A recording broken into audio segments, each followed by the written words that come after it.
Hola, sean bienvenidos a un nuevo podcast del Directorio de Asesoría Jurídica del Círculo de Estudios Fraternidad Universitaria del Cusco. En esta oportunidad, yo les hablaré todo lo referente al delito de robo y sus agravantes. Cabe recalcar que estos podcasts que elabora el Círculo de Estudios Fraternidad Universitaria del Cusco son con fines académicos, tanto para los estudiantes de Derecho como los profesionales del Derecho. Comencemos. La naturaleza del delito de robo. Según ello, tenemos tres teorías de naturaleza jurídico-legislativa que hablan sobre el robo. La primera teoría que abordaremos va a ser el robo como una variedad del hurto agravado. ¿Qué nos dice esa teoría? Esta teoría va a sostener que el robo va a tener los mismos elementos constitutivos del hurto, los cuales van a ser el mismo bien jurídico protegido, van a hablar de la sustracción de un bien mueble o total o parcialmente ajeno, se va a ver la finalidad del lucro, entre otros elementos, ¿no? Y por lo cual esta teoría va a decir que el robo va a constituir una modalidad de hurto agravado. ¿Esto por qué? Porque solo se va a diferenciar por algunos modos facilitadores de la acción. Esto es porque en el robo se va a usar o se va a emplear por el agente delictivo lo que viene a ser la violencia o la amenaza contra una o varias personas. La segunda teoría es el robo como un delito complejo. Esta teoría va a sostener que el robo va a tener elementos constitutivos y asimismo van a concurrir varias figuras delictivas, como por ejemplo el autor del delito de robo para consumar su conducta va a usar coacción hacia la víctima, va a causarle lesiones, inclusive puede usar armas de fuego. Es por ello que vamos a hablar de un delito pluriofensivo, porque va a afectar varios bienes jurídicos como la libertad, la integridad física, inclusive el patrimonio. En la tercera teoría es el robo como naturaleza autónoma. Esta posición doctrinaria nos va a hablar que el robo, sus elementos van a ser la violencia y la amenaza para que se constituya el tipo penal. Y al intervenir estos dos elementos que son la violencia y la amenaza, estas van a diferenciarse del hurto y van a estar perfectamente identificados. Es por ello que el robo va a tener su naturaleza autónoma, va a tener su naturaleza particular. Ahora, si bien es cierto, hay algunos delitos como, por ejemplo, el hurto simple y el daño que van a tener un valor económico y los cuales van a ser la remuneración mínima vital y en el caso no exceda, no procede el delito. En cambio, acá en el delito de robo no importa el valor patrimonial del objeto. ¿Esto por qué? Porque se está poniendo en juego la integridad, la vida de la persona. Y es por ello que no va a importar el valor económico en el delito del robo. El valor puede ser mínimo y aún así se va a tipificar el delito del robo. Ahora hablamos, ¿no? Lo que está configurado en nuestro Código Penal, siendo específicos el artículo 188, que nos habla de el delito contra el patrimonio en la modalidad de robo. Y el robo simple nos va a decir que el que se apodera ilegítimamente de un bien, sustrayéndole del lugar donde se encuentra, empleando ya sea violencia contra la persona o amenazándola con un peligro inminente para su vida o integridad física, esta será reprimida con una pena privativa de libertad no menor de 3 ni mayor de 8 años. Ahora, este delito va a tener, ¿no?, tanto su tipicidad objetiva como su tipicidad subjetiva. En cuanto a la tipicidad objetiva, el delito de robo va a consistir en aquel apoderamiento de un bien mueble y asimismo va a tener un ánimo de lucro, es decir, aprovecharse y sustraer del lugar donde se encuentra a través de la violencia o la amenaza por parte del agente delictivo hacia la víctima. Esto con la finalidad de sustraerle su bien y posteriormente obtener un ánimo lucrandi y asimismo consumar su conducta, ¿no? De este modo, este robo va a consistir cuando el sujeto activo con la finalidad de obtener dicho provecho patrimonial va a sustraer un bien mueble, sea total o parcialmente, haciendo este uso, ¿no? Lo que corresponde a la violencia y la amenaza, poniendo en juego, poniendo en peligro inminente la vida o la integridad física de una persona. Y en cuanto a la tipicidad subjetiva, este delito de robo va a tener, ¿no?, lo que viene a ser el dolo directo. ¿Por qué hay dolo directo? Porque hay conocimiento por parte del sujeto activo que está haciendo uso de la violencia o tal vez de una amenaza grave hacia una persona, y esto con la finalidad de hacer concretar su acción, es decir, utilizar todos los medios que vea por pertinente para apoderarse del bien que trata de sustraer. Aparte de ello, podemos hablar, ¿no?, de un elemento subjetivo adicional que va a ser el ánimo de lucro. Esto significa que el agente delictivo va a actuar con la intención de sacar provecho por ese bien mueble sustraído. Ahora, hablemos del bien jurídico protegido en el delito de robo. Esto ha sido altamente discutido en la doctrina respecto a qué bienes jurídicos se protegen. Ahora, por un lado se afirma que solo se protege el patrimonio, pero también hay otra parte que dice que se protege la vida, la integridad física y la libertad personal. Sin embargo, en nuestro ordenamiento jurídico, el Tribunal Constitucional nos va a indicar, ¿no?, que el bien jurídico tutelado, protegido por el robo, va a ser de naturaleza pluriofensiva. Esto toda vez que no solo se va a proteger el patrimonio, sino que además se protege la integridad y la libertad de la persona. Ahora vamos con los sujetos en el delito de robo. Primero tenemos al sujeto activo. El sujeto activo puede ser cualquier persona, cualquier sujeto que tenga la intención de robar, sustraer un bien mueble, sea total o parcialmente, hacia la víctima. Esto empleando la amenaza, la violencia.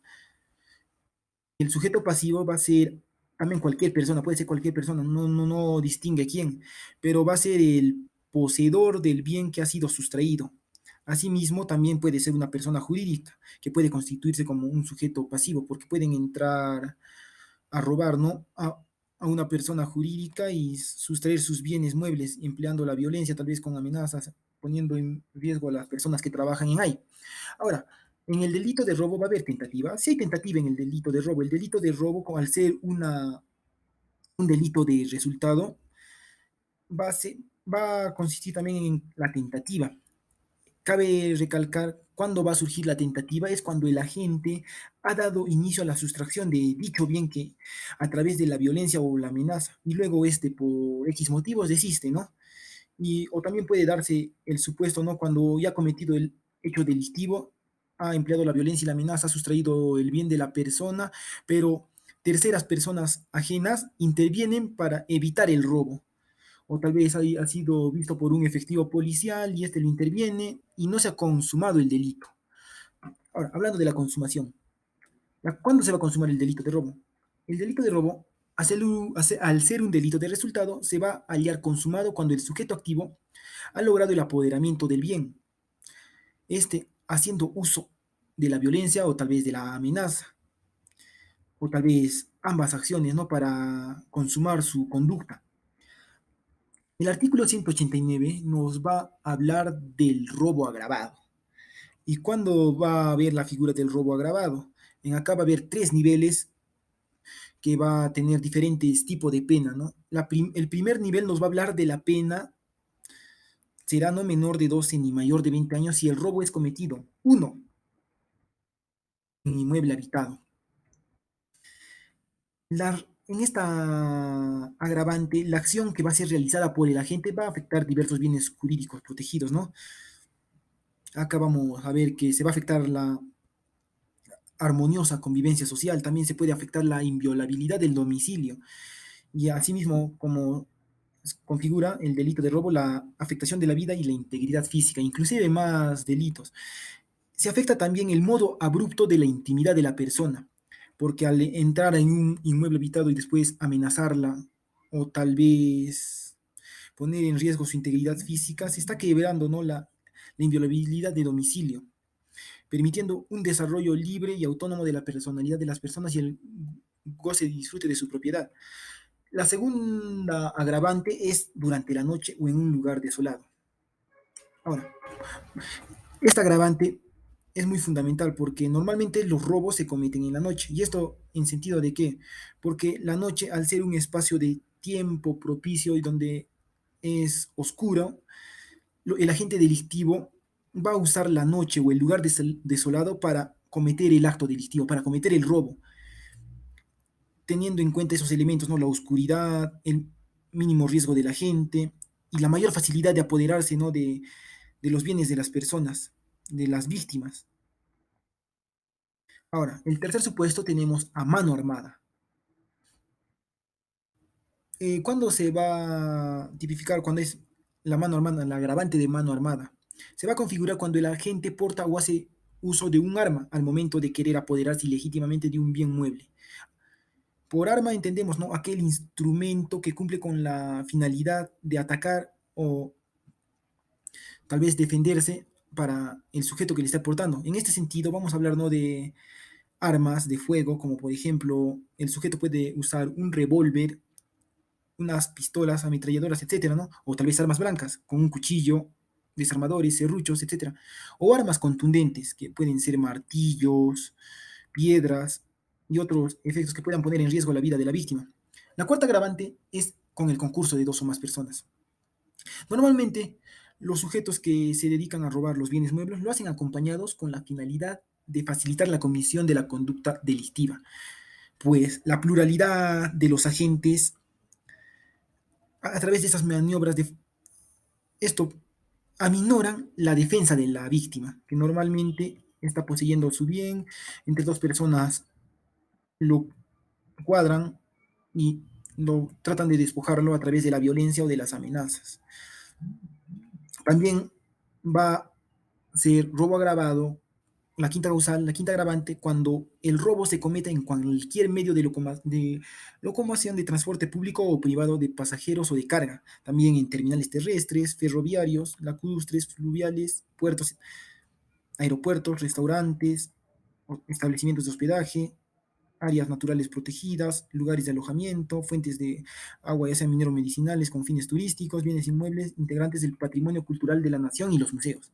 La sexta agravante se va a configurar cuando el agente delictivo finge ser autoridad o servidor público o trabajador del sector privado y mostrando mandamiento falso de autoridad.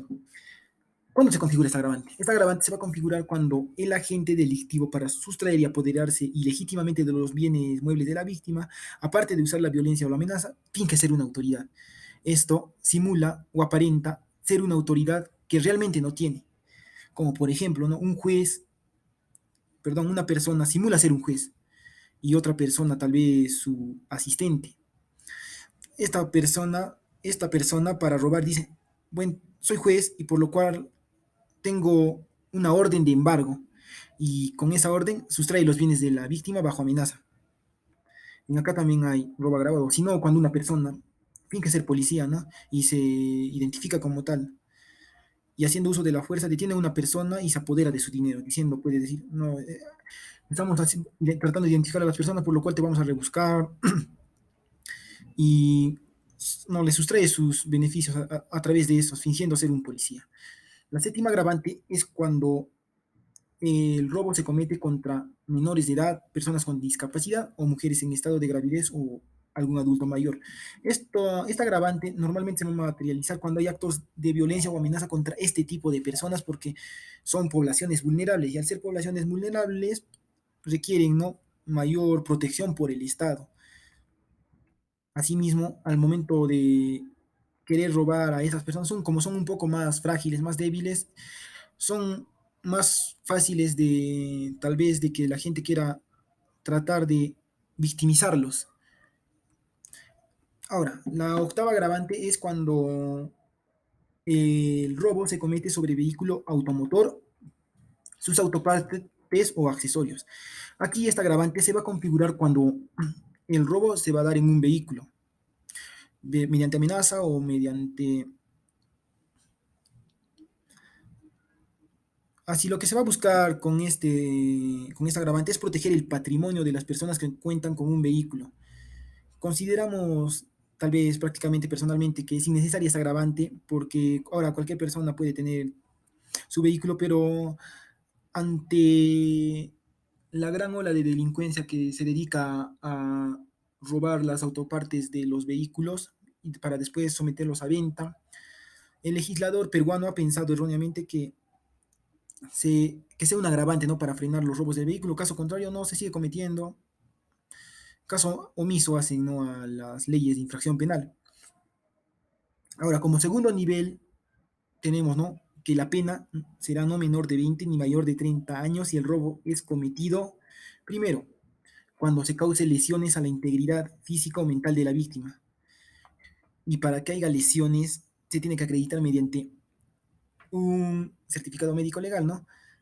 Asimismo, exige el agravante a consecuencia de esta violencia, se ha causado lesiones, podemos decir de lesiones leves tal vez que ameritan entre más de 10 días hasta 20 días de incapacidad médico legal.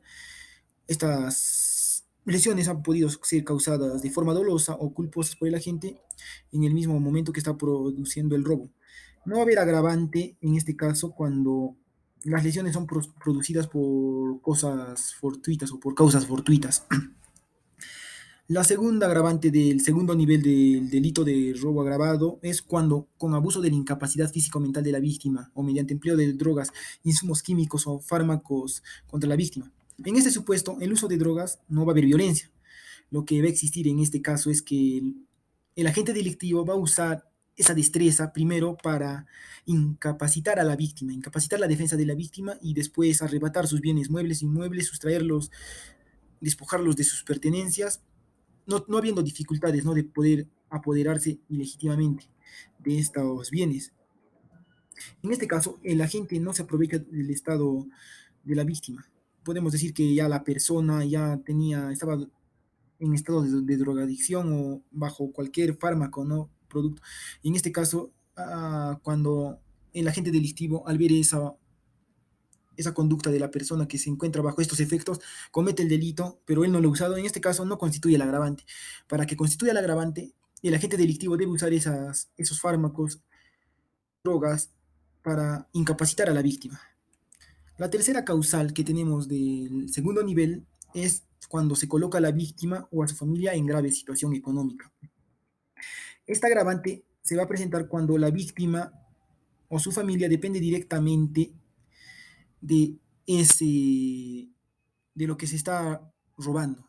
Y como consecuencia de ese robo, se han quedado inmersos, ¿no? De los recursos económicos que tenían y no pueden satisfacer sus necesidades ni tampoco de su familia. Sin embargo, para que opere esta agravante no es necesario que la víctima quede en pobreza o indigencia absoluta, solo basta que quede en esa situación patrimonial de inseguridad, ya sea temporal o permanente. El agente, para que se configure esto, tiene que conocer que realmente esa persona que la familia o esa persona depende de esa economía, pero no va a configurar el delito cuando el sujeto activo no ha tomado en cuenta ello, ¿no? ¿No? Actúa por sí sin tomar en cuenta que esa persona dependía, ¿no? No, desconocía en otras palabras. Y la cuarta agravante del segundo nivel es cuando se va a tratar de robar, ¿no? Los bienes de valor científico o que integren el patrimonio cultural de la nación. Y en el tercer nivel tenemos, ¿no? Que la pena, en este caso, ¿no? Va a ser cadena perpetua cuando el agente delictivo va a actuar en la calidad de integrante de una organización criminal o tal vez cuando, como consecuencia del hecho, está robando, agrediendo a la persona, va a producir la muerte de la víctima o va a causar lesiones graves a su integridad física o mental. Es decir, que concurran más de 20 días de incapacidad médico-legal. En este caso, la pena es cadena perpetua. Así lo tipifica nuestro Código Penal, lo que viene a ser el robo agravado. Muchas gracias por su atención. Nos vemos en otra sesión de podcast del Círculo de Estudios Fraternidad Universitaria del Cusco y no olviden suscribirse a nuestro canal para que estén enterados sobre nuestras publicaciones. Muchas gracias.